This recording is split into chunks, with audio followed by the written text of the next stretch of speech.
ગોજાલીથી કરાલીપુરા રોડનું રીસર્ફેસિંગ ₹2.42 કરોડના ખર્ચે થઈ રહ્યું હોય ધારાસભ્ય શૈલેષ મહેતાના વરદ હસ્તે ખાતમુહૂર્ત કરવામાં આવ્યું હતું।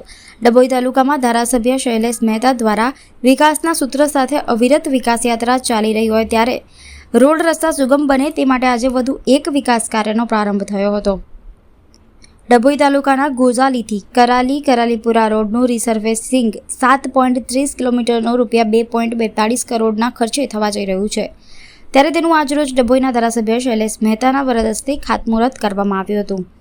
આ પ્રસંગે ગ્રામજનો તેમજ આગેવાનો અને માર્ગ મકાન વિભાગ પંચાયતના અધિકારીઓ હાજર રહ્યા હતા।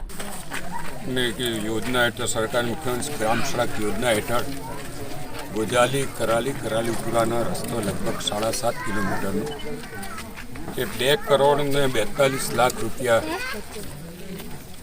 ફાળવવામાં આવ્યા છે, જેનું આજે અહીંયા ખાતમુહૂર્ત કરવામાં આવ્યું છે।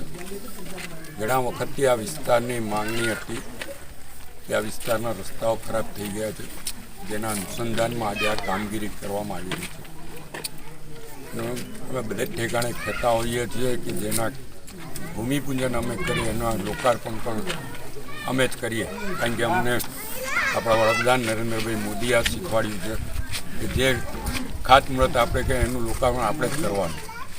એ રીતે અહીંયા આજે ખાતમુહૂર્ત કર્યું છે। થોડા દિવસ પછી આનું લોકાર્પણ કરવા માટે પણ આવીશું। સમય મર્યાદામાં રસ્તો થઈ જાય અને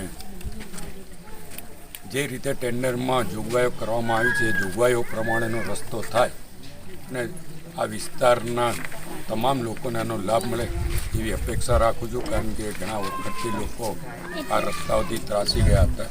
હવે એ લોકોને એક સારી વ્યવસ્થા મળશે ત્યારે ₹2.42 જેવી માત્ર રકમ આ વિસ્તારને છેવાડાના ગામોને ફાળવવા બદલ હું મુખ્યમંત્રીશ્રીનો આ તબક્કે આ વિસ્તારના લોકપ્રતિનિધિ તરીકે આભાર પણ માનું છું અને તમામ ગોજાલી કરાલી અને કરાલીપુરા ગામના તમામ લોકોને